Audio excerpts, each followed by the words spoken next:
সম্প্রতি 5 রাজ্যের বিধানসভা নির্বাচনে ভরাডুবি হয়েছে কংগ্রেসের। এরপরই লোকসভা নির্বাচনকে পাখির চোখ করে ইন্ডিয়া জোটের ভিত দৃঢ় করতে তৎপর হয়েছে কংগ্রেস।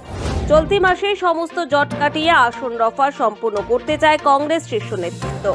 বাংলার শাসক দল তথা ইন্ডিয়া জোটের শরিক তৃণমূল কংগ্রেস এখনো পর্যন্ত মাত্র 2টি আসন কংগ্রেসকে ছাড়ার ইঙ্গিত দিয়েছে।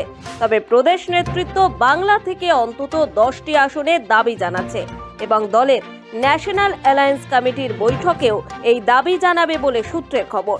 যদিও দিল্লি, বাংলা, বিহার, পাঞ্জাবের মতো বেশ কিছু রাজ্যে আসন রফা নিয়ে জোটঘোট রয়েছে।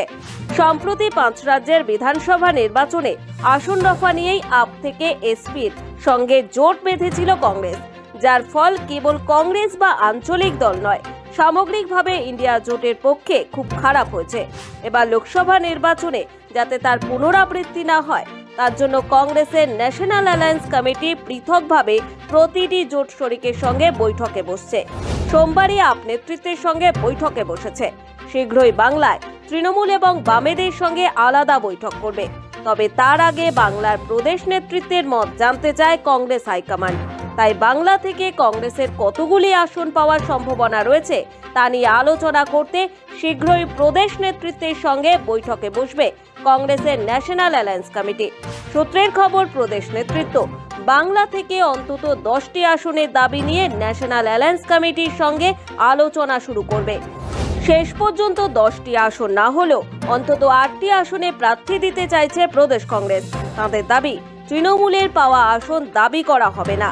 গত লোকসভা নির্বাচনে যে আসনগুলি বিজেপি পেয়েছে এবং কখনো সেগুলি কংগ্রেসের অধীনে ছিল বা এখনো কংগ্রেস সমর্থকদের আধিক্য রয়েছে, সেই আসনগুলি দাবি জানানো হবে।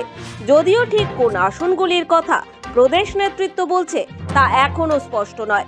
অন্যদিকে দেশের 543টি আসনে দলের ভিত মজবুত করতে প্রতিটি কেন্দ্রে পৃথক কোঅর্ডিনেটর সাংগঠনিক কমিটি গঠন করেছে কংগ্রেস। আগামী 12ই জানুয়ারি বাংলার 42টি আসনে নবনিযুক্ত কোঅর্ডিনেটরদের দিল্লিতে বৈঠকে ডেকেছে কংগ্রেসের শীর্ষ নেতৃত্ব। মূলত বাংলার 42টি লোকসভা কেন্দ্রের কোথায় কংগ্রেসের কতটা প্রভাব এবং কিভাবে নির্বাচনী প্রচার শুরু করা যায় তার রণকৌশলে বৈঠকে স্থির হবে বলেই সূত্রের খবর। ব্যুরো রিপোর্ট, সময়, কলকাতা।